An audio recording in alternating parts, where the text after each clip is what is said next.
Good morning students. आपको पता है इलेक्ट्रोस्टैटिक्स का first chapters electric charge and field complete हो चुका है। तो आज का जो क्लास होगा वह बहुत ही इम्पोर्टेंस है, इतना इम्पोर्टेंस है कि शब्द नहीं है हमारे लिए कुछ कहने के लिए, इतना इम्पोर्टेंस है।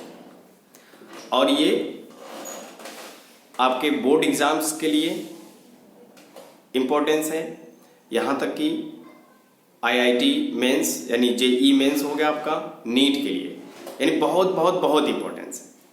ठीक है। और जो इम्पोर्टेंस है, जो टॉपिक है हमारा, जितने भी हमने डेरिवेशंस या जो हमने फार्मूला पढ़ा हुआ है, ठीक है, उन सब का हम रिवीजन कर लेते हैं, समझ रहे ना। तो ये है और बहुत ही इम्पोर्टेंस है, ये वर्ड याद रखिएगा।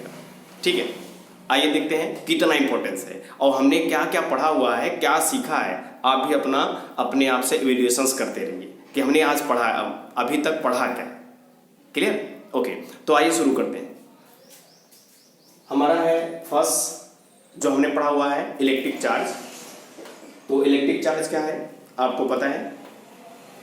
अब ये जो चार्ज होते हैं टू टाइप्स होते हैं, टू टाइप्स। यहाँ पर हुआ आपका पॉजिटिव चार्ज और सेकेंड है आपका नेगेटिव चार्ज।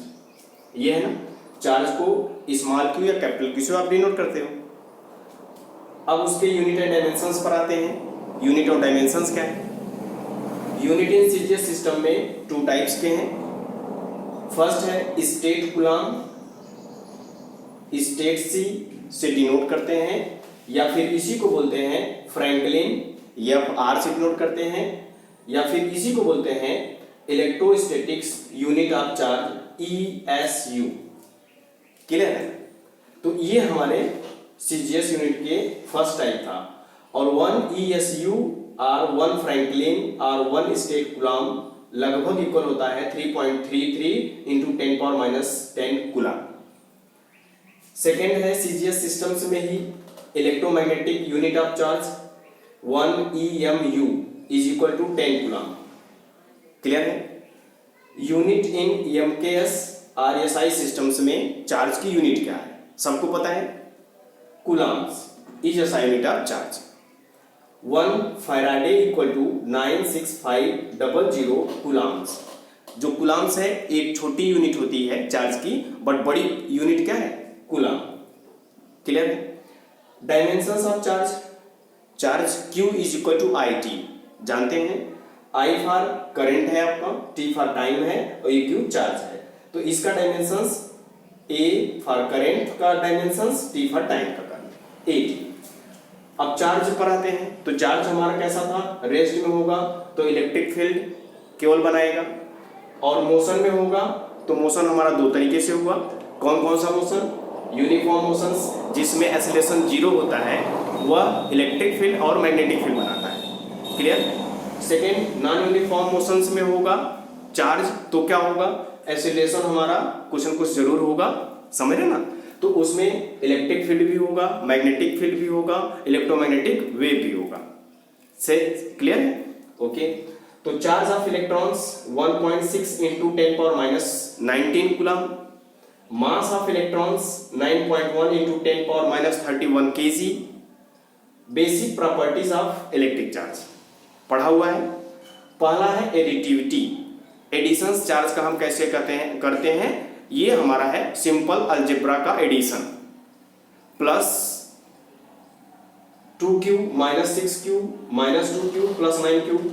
तो जैसे हम 9Q और प्लस 2 11 हुआ, 6 2 8 हुआ, हमने इसका रिजल्ट निकाला तो प्लस 3Q आया। ये है additivity. Clear? Quantization of charge, जो हमारा चार्ज होता है उसका फ्रैक्शन से नहीं किया जा सकता है, वह किस में चलता है, मल्टीपल में चलता है। तो ये है Q is equal two plus minus NE।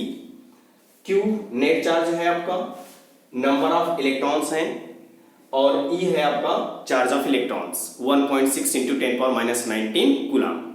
Clear? Conservation of charge, charge को ना तो क्रिएट किया जा सकता है ना डिस्ट्रॉय किया जा सकता है, ऐसा पढ़े हुए हैं, ठीक। ओके। इलेक्ट्रिक फील्ड अभी इस पर नहीं आते हैं, यहां पर आते हैं, कूलाम्स लॉ पर आते हैं। ठीक है, कूलाम्स लॉ क्या है? हमारे पास टू चार्जेस हैं, plus Q1 and minus Q2, इनके बीच का डिस्टेंस स्मॉल r, ये फोर्स ऑफ अट्रैक्शन लगाएंगे क्योंकि एक पॉजिटिव एक निगेटिव। ओके, तो ये हुआ हमारा कूलाम्स लॉ के अकॉर्डिंग इनके बीच जो फोर्स होगा, force of attraction due to opposite charges, F is equal to 1/4 pi epsilon naught magnitude of Q1 into magnitude of minus Q2 divide by r square. मतलब ये जो चार्जेस हमारे होंगे positive और निगेटिव नहीं लेंगे, इनके हम मैग्नीट्यूड लेंगे, समझ रहे ना? माइनस होगा तब पर भी प्लस, प्लस होगा तो प्लस ही लेंगे, ये होता है। तो F is equal to 1/4 pi epsilon naught, general में हो गया Q1 Q2 upon r square. अब Q1 Q2 अगर 0 से बड़ा आता है, यानी 0 से बड़ा यानी पॉजिटिव चार्ज, तो क्या होगा? रिपल्सन्स होगा। और जब Q1 Q2 की वैल्यू जो होगी 0 से छोटी यानी निगेटिव होगा, तो क्या होगा? अट्रैक्शंस। समझ रहे ना? अगर ये इन दोनों का मल्टीप्लाई करोगे तो माइनस आएगा, तो क्या होगा? अट्रैक्शंस। और अगर इन दोनों का मल्टीप्लाई करोगे तो क्या आएगा? प्लस यानी रिपल्सन्स। ये होता है। अब हमने F is equal to 1/4 pi epsilon naught Q1 Q2 upon r square, ये वैक्यूम के लिए लिया था, यानी एयर के लिए, समझ रहे ना? F is equal to 1/4 pi epsilon naught into epsilon r into Q1 Q2 upon r square, ये हमारा मीडियम के लिए था। अगर कोई मीडियम में रखा हुआ है तो क्या होगा? फोर्स, कूलाम्स लॉ के अकॉर्डिंग। क्लियर है? ओके, तो F is equal to this total, ये टोटल आपका क्या है? एक कांस्टेंट है, तो हमने इसको पूरे को K मान लिया। F is equal to K Q1 Q2 upon r square, ये भी कहीं न कहीं किसी बुक में देखने को मिलेगा। तो बट हम ये समझते हैं कि ये टोटल का टोटल क्या है? कांस्टेंट है। क्लियर? अब 1/4 पाई एप्सिलॉन नॉट की वैल्यू जो होती है 9 × 10⁹ newton metre square per coulomb square होता है। Epsilon naught is equal to 8.85 × 10⁻12 coulomb square per newton metre square. Epsilon naught क्या है? Permittivity in free space. Epsilon r क्या है? Relative permittivity. क्लियर है ना? Okay, this law is applicable only for static and point charges. ये देखिए, ये जो हमारा कूलम्ब्स लॉ है, यह चार्ज रेस्ट में होगा और पॉइंट चार्ज होगा, उसके लिए एप्लीकेबल है। ठीक है? ओके, और एप्सिलॉन नॉट का जो यूनिट यहां पर लिखा हुआ है, इसकी हेल्प से हम डायमेंशंस कैलकुलेट कर लेंगे, तो ये उसकी डायमेंशंस। क्लियर है? Okay, now next, principle of superpositions. तो प्रिंसिपल ऑफ सुपरपोजिशंस क्या होता है, इसको हम समझते हैं। तो हमने देखा कि इस पॉइंट चार्ज जो प्लस Q1 है, पॉइंट चार्ज, इसके कुछ डिस्टेंस पर कोई दूसरा चार्ज है, अनदर डिस्टेंस पर कोई और अनदर चार्ज है।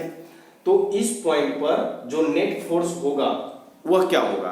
तो आंसर है, इस पॉइंट चार्ज पर फोर्स एक्सपीरियंस होगा, किसके द्वारा? Q2 के द्वारा होगा, इन दिस डायरेक्शंस, इस डायरेक्शंस में। और जो Q1 पर चार्ज एक्सपीरियंस होगा Q3 के कारण, वो इस डायरेक्शंस में होगा। समझ रहे हो ना? ओके, नहीं, ये वर्ड याद रखिए, यहां पर ये होगा आपका रिपल्सन्स इन दिस डायरेक्शंस, ये हुआ प्लस और प्लस, रिपल्सन्स इस डायरेक्शंस में हुआ, और माइनस Q3 की वजह से इस डायरेक्शंस में होगा, यानी अट्रैक्शंस होगा। सही है? Minus Q3 force of attractions. Clear? तो इस चार्ज Q1 पर Q2 की वजह से भी फोर्स एक्सपीरियंस हो रहा है, Q3 की वजह से और भी चार्जेस होंगे Q4 Q5 इस तरह से, तो सबका हम सम कर लेते हैं। तो force on Q1 is equal to force on 1/2 plus force on 1/3, हर एक चार्ज का sum. This is the superpositions of principle, यानी प्रिंसिपल ऑफ सुपरपोजिशंस। ठीक है? Okay, now next, electric field और इलेक्ट्रिक इंटेंसिटी और इलेक्ट्रिक फील्ड स्ट्रेंथ। तो electric field को समझते हैं, E is equal to F/Q0। E है आपका इलेक्ट्रिक फील्ड, F क्या है आपका? फोर्स। किसी इलेक्ट्रिक फील्ड लाइंस में कोई चार्ज आप रखोगे तो उस पर फोर्स एक्सपीरियंस होगा, that force F। And Q0 जो है वो आपका पॉजिटिव टेस्ट चार्ज है। और इसकी यूनिट इलेक्ट्रिक फील्ड की न्यूटन पर कूलम, या फिर इसको हम वोल्ट पर मीटर पढ़ेंगे, अभी आगे पढ़ेंगे। इसकी और यूनिट क्या होती है, ये होती है। अब इसके डायमेंशंस को देखते हैं, M L T minus 3 a minus 1। ठीक है, ये तो थे कुछ जो हमने फार्मूलेस पढ़े हुए हैं, कुछ डिराइव्स किए हुए हैं। ठीक है, उनके कुछ इंट्रोडक्शंस थे। नाउ नेक्स्ट और आगे क्या पढ़े हुए हैं उसको देखते हैं। ठीक है, ओके स्टूडेंट्स, अब जो हमने और आगे पढ़ा था और आगे जो फार्मूले डिराइव किए थे, फार्मूले पता है, ठीक है, वो क्या है उसको देखते हैं। ठीक है, तो electric field due to charge distributions clear है। पॉइंट चार्ज के लिए electric field E is equal to 1/4 pi epsilon naught Q upon R square. तो Q क्या है, Q है जो हमारी चार्ज है, क्वांटिटी ऑफ चार्ज या नेट चार्ज। तो यह है चार्ज, इस पॉइंट पर इलेक्ट्रिक फील्ड कैलकुलेट करना है, तो ये मिला। इसका हम ग्राफ समझते हैं। ग्राफ देखिए, डिस्टेंस बढ़ेगा बढ़ेगा बढ़ेगा तो इलेक्ट्रिक फील्ड घटेगा, यानी अगर स्मॉल r यानी डिस्टेंस स्मॉल होगा तो इलेक्ट्रिक फील्ड इंक्रीज होगा, ज्यादा होगा, ऐसा। तो देखिए यहां पर ये डिस्टेंस है, डिस्टेंस का डायरेक्शन इलेक्ट्रिक फील्ड का डायरेक्शन। तो डिस्टेंस 0 है यहाँ पे, तो यहां पर आइए, थोड़ा सा यहां पर आएंगे तो कुछ इलेक्ट्रिक फील्ड मिलेगा। तो यानी बहुत ही छोटा डिस्टेंस है तो बहुत ज्यादा इलेक्ट्रिक फील्ड मिलेगा, तो यहाँ पर इलेक्ट्रिक फील्ड ज्यादा। तो ये इलेक्ट्रिक फील्ड मैक्सिमम, मैक्सिमम का मतलब है इसका डिस्टेंस कम है।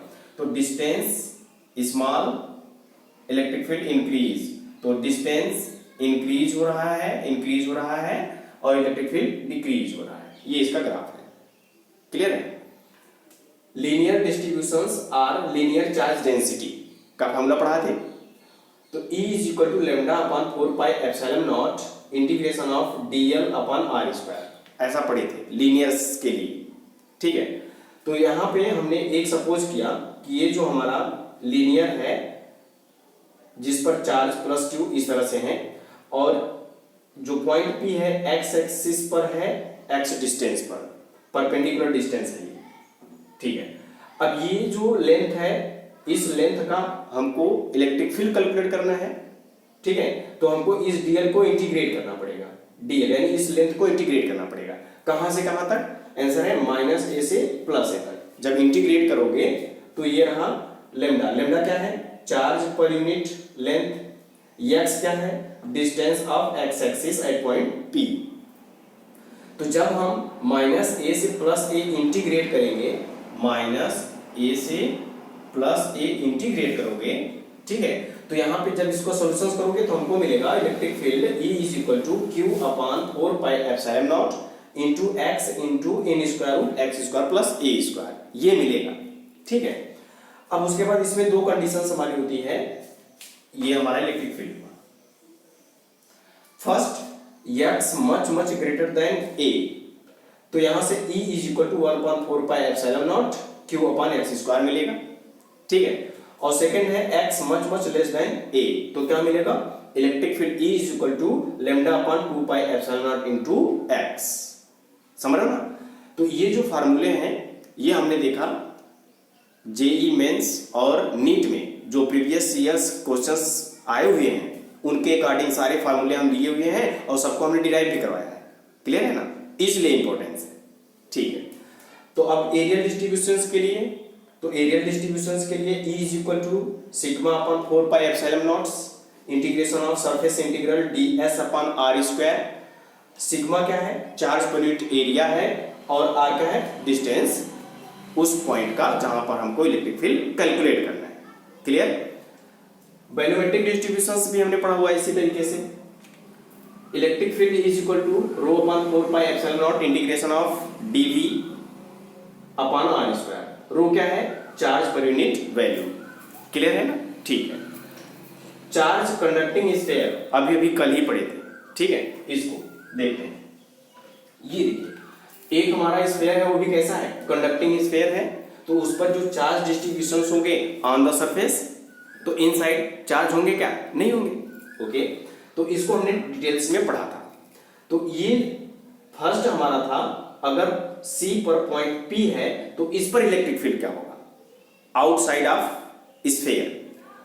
E is equal to 1/4 pi epsilon naught Q upon R square. R square means ये जो इसका नेट चार्ज है प्लस Q, इससे ये जो डिस्टेंस है R, ठीक है, वो है R. तो R ये जो डिस्टेंस है यानी O से लेकर P तक जो स्मॉल r डिस्टेंस है और ये स्फीयर के रेडियस से बड़ा है तभी ना आउटसाइड है, ठीक है. तो E is equal to 1/4 pi epsilon Q upon R square. R is greater than radius, ये बड़ा है तो कहाँ होगा, आउटसाइड होगा. सेकेंड के लिए E is equal to 1/4 pi epsilon naught Q upon R square. अब सेकेंड पॉइंट यहाँ पर आइए, B पर आइए, और B पॉइंट कहाँ है, ऑन द सरफेस है ना. तो यहाँ पर जो R स्क्वायर होगा, ये जो R था स्मॉल r अब किसके इक्वल हो गया, कैपिटल R के, तो ये हुआ R square on the surface. Surface के लिए क्लियर. इनसाइड, अंदर आइए, इनसाइड इस स्फीयर के इनसाइड इस पॉइंट P पर यानी A पॉइंट्स पर, समझ रहे ना. तो E पॉइंट्स पर जो इलेक्ट्रिक फील्ड होगा वह क्या होगा, जीरो. क्यों जीरो होगा पता है ना, वेरी गुड, क्योंकि वहां पर चार्ज ही नहीं है, और जब चार्ज नहीं है इलेक्ट्रिक फील्ड नहीं होगा, इलेक्ट्रिक फ्लक्स नहीं होगा, तो वहां पर इलेक्ट्रिक फील्ड जीरो होगा. Clear, okay. तो ये रहा. अब इसका ग्राफ बनाते हैं. ग्राफ देखिए, इस पॉइंट O पर आइए जहां पर नेट चार्ज है ना. तो यहां पर और ऊपर आइए तो यहां पर इलेक्ट्रिक फील्ड होगा क्या, आंसर है नो, ठीक है. फिर और ऊपर आइए, यहां पर भी इलेक्ट्रिक फील्ड नहीं होगा, और ऊपर आइए, और ऊपर आइए, और ऊपर आइए, जब तक सरफेस पर आ नहीं जाते आप तब तक इलेक्ट्रिक फील्ड जीरो होगा, ठीक है. तो जीरो से चलिए यानी यहां पर जीरो, तो इलेक्ट्रिक फील्ड जीरो, और ऊपर आइए, zero zero zero zero zero zero. अब हम कहां तक पहुंचे, आर तक, ये आर तक पहुंचे, ठीक है. आर मीन्स सरफेस तक. तो यहां पर मैक्सिमम हमको क्या मिला, electric field 1/4 pi epsilon Q upon R square, है ना. यहां पर मैक्सिमम मिला. अब जैसे जैसे अब हाइट बढ़ती जाएगी यानी लेंथ बढ़ता जाएगा, इलेक्ट्रिक फील्ड घटता जाएगा. तो इसलिए फिर से अब ये डिक्रीज होता गया इलेक्ट्रिक फील्ड. क्लियर, ये इसका ग्राफ है. E is directly proportional 1/r square, ये शो करते हैं. क्लियर हुआ, ओके. फिर next, charge non conducting sphere, तो इसको भी कल ही पढ़े थे, ठीक है. इसको समझते हैं. तो ये हमारा है एक स्फीयर, नॉन कंडक्टिंग है, चार्ज डिस्ट्रीब्यूट है उसके अंदर, लाइक एज तरबूज के बीज की तरह ना बताए थे, ओके. तो यहां पर आइए, आउटसाइड आइए, स्फीयर के आउटसाइड इस पॉइंट C पर कैलकुलेट करिए.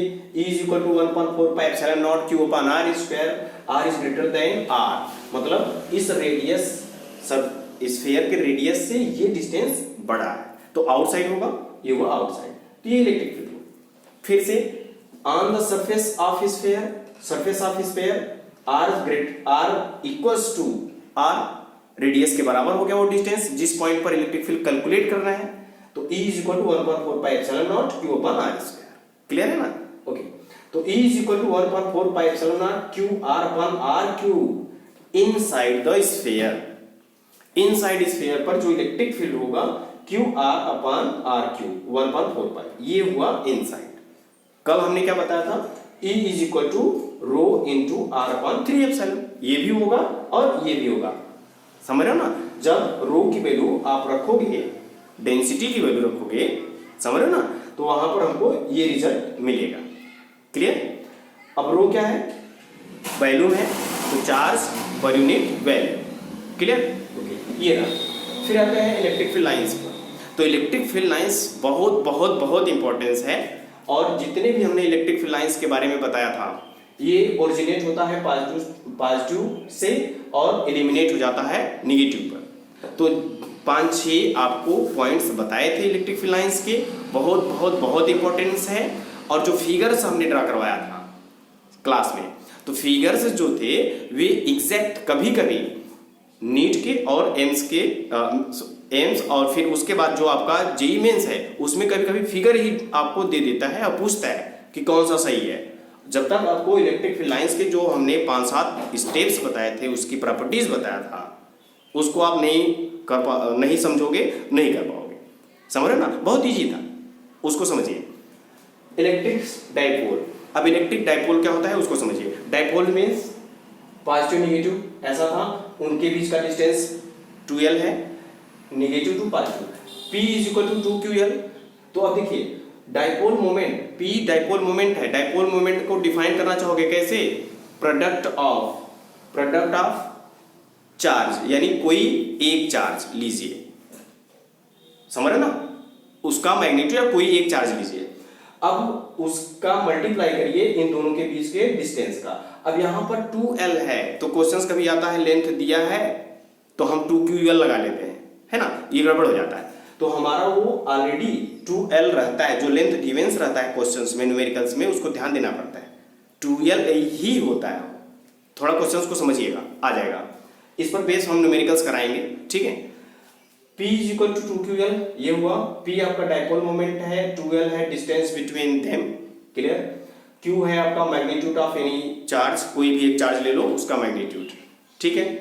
अब इसकी यूनिट्स कूलम, मीटर्स, डायमेंशंस, और यह एक वेक्टर क्वांटिटी होता है, तो इसका डायरेक्शंस नेगेटिव टू पॉजिटिव होता है, क्लियर है।